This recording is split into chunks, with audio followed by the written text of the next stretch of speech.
Saúdos, irmãos, com a paz do Senhor. Que alegria estarmos aqui hoje, mais uma vez, para nossa leitura diária, nosso pequeno devocional para a classe dos adultos da Escola Bíblica Dominical. Me chamo Anselmo Oliveira, estou coordenador e professor da EBD da classe dos obreiros na congregação Salmo 126, aqui no bairro Aquavira e Tucunaré, na cidade de Santana, no estado do Amapá. Amém? Nós estamos estudando neste trimestre a revista com o tema A Igreja de Cristo, e o Império do Mal, como viver neste mundo dominado pelo espírito da Babilônia, onde o autor do comentário dessa revista é o pastor Douglas Batista. Amém? Meus amados irmãos, hoje vamos estudar a respeito do tema que ninguém pode acrescentar ou retirar coisa alguma das Escrituras. Amém? A nossa leitura bíblica se encontra no livro do Apocalipse, livro das Revelações, capítulo 22, nos versículos 18 e 19. Fala assim para nós: porque eu testifico a todo aquele que ouvir as palavras da profecia desse livro que, se alguém lhes acrescentar alguma coisa, Deus fará vir sobre ele as pragas que estão escritas neste livro. E se alguém tirar quaisquer palavras do livro dessa profecia, Deus tirará a sua parte da árvore da vida e da cidade santa que estão escritas neste livro. Glória a Deus, que palavra linda para nós. Vamos aqui meditar a respeito nesse contexto do que nós estamos lendo no dia de hoje. Amém? Vamos lá? Então, em Apocalipse 22, 18 e 19, é uma mensagem muitas vezes negligenciada, mas contém uma importante advertência sobre a sacralidade das Escrituras. Amém? Então, meus amados irmãos, interpretação dos versos. Então, ameaça de adição, diz assim, no versículo 18, proíbe acrescentar qualquer coisa às Escrituras. No versículo 19, proíbe retirar qualquer coisa das Escrituras.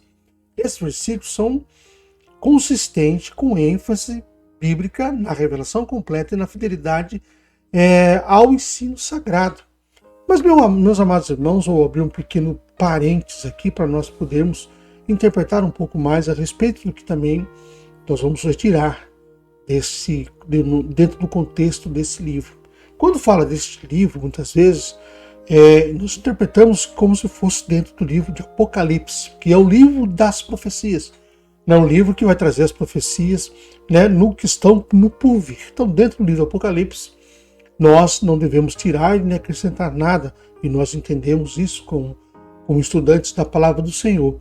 Mas se você olhar bem a palavra de Deus, de Gênesis, até chegarmos em Apocalipse, também nós vemos que não se deve acrescentar algo na palavra de Deus, ou mesmo retirar algo da palavra de Deus, como muitas pessoas estão tentando fazer, ou seja, adequar a palavra de Deus à realidade própria para, como é aquela palavra, para alimentar o seu ego, isso, para alimentar o ego próprio. Então, nós vemos aqui que a palavra do Senhor ela é inerrante, ela é infalível, então ela tem que ser mantida como ela está, porque ali está escrito tudo aquilo que nós precisamos para viver e seguir os ensinamentos de Jesus. Amém? Então vamos dar continuidade, falando agora sem adições às Escrituras. Então, os escritos que fingem ser personagens da Bíblia e foram rejeitados pelos primeiros cristãos, chama-se pseudo-pigrafa, ideias que afirmam ser uma nova revelação de Deus além da Bíblia, são novas revelações, e também costumes e práticas que não têm base clara nas Escrituras. Bom, meus amados irmãos, vamos entender um pouco a respeito da pseudo-pigrafa. Pseudo-pigrafa, é difícil de pronunciar. Então, são escritos que hoje nós conhecemos pelos livros apócrifos da Bíblia. São vários livros, temos o livro de Enoque, alguns evangelhos que não constam, que foram escritos com outra visão né, que não estão dentro da Bíblia, no cânon da Bíblia que foi fechado quando chegou no livro das Revelações, né, e as novas revelações que muitas vezes nós temos pseudo-profetas. Eu digo assim porque em Efésios capítulo 4, deixa eu colocar minha carinha de novo aqui, em Efésios capítulo 4, versículo 11, fala bem assim: e ele mesmo deu uns para, né, apóstolos, outros para profetas, outros para evangelistas e outros para pastores e doutores. Então, quando ele fala ele, é o Espírito Santo, é o chamado ministerial. Então, novas revelações a partir desse contexto, nós vemos que hoje o dom da profecia é o que existe. Não existe uma pessoa que foi consagrada profeta como os profetas da Bíblia que nós conhecemos. Isaías, Elias, né, Jeremias, Ezequiel. Então não há um profeta consagrado, profeta nos dias de hoje. Mas há pessoas que são usadas por Deus, né, com o dom da profecia. Então guarde isso na sua cabeça. Não é todo momento em que a pessoa é profeta. Se ela recebe o dom de profecia naquele momento, é porque o Espírito Santo necessita que haja uma revelação naquele momento. Então, hoje o vídeo ficou um pouquinho mais longo, vamos explicar um pouquinho, muitas coisas, para nós entendermos todo esse contexto. Quanto às tradições extra-bíblicas, né, costumes e práticas que não têm base clara na Escritura, é o que nós estamos vendo por aí, né? Sincretismo religioso dentro das igrejas, a vida mundana sendo colocada dentro das igrejas, muitas abominações sendo também trazidas para dentro das igrejas. Então nós precisamos entender e colocar em prática na nossa vida que o que está escrito na Bíblia é o que tem que ser, né, vivido por nós, ou seja, perdão, sermos exemplo, né, de Cristo para os nossos irmãos, sermos luz do mundo e sal da terra, assim como Jesus, né, nos ensinou. Amém? Então vamos dar continuidade aqui na nossa apresentação. Vamos lá? Então, sem subtração, né, quando nós falamos isso, na Bíblia é um testemunho completo da revelação de Deus e nada pode ser retirado sem enfraquecê-la, né? A interpretação da Bíblia foi moldada pela tradição histórica e qualquer tentativa de cortá-la é perigosa. Amém? Né? A tendência moderna de rejeitar a Bíblia em favor de outras fontes de autoridade é perigosa à fé cristã. Então, nós precisamos, né, nos manter firmes dentro da tradição de ler a Bíblia, interpretar a Bíblia, porque a própria Bíblia ela se auto-interpreta. Se você começar a analisar e entender, né, o que está escrito ali, você vai entender que ela mesmo se interpreta. Amém? Então, a gravidade do desrespeito. Amém? Então, romper a integridade da Escritura é desrespeitar a sagrada palavra de Deus e a comunidade cristã, né? Permitir a manipulação das Escrituras pode causar inconsistências doutrinárias e destruir a tradição da fé cristã. Os cristãos devem ser responsáveis por proteger e promover a integridade das Escrituras na comunidade e na cultura geral.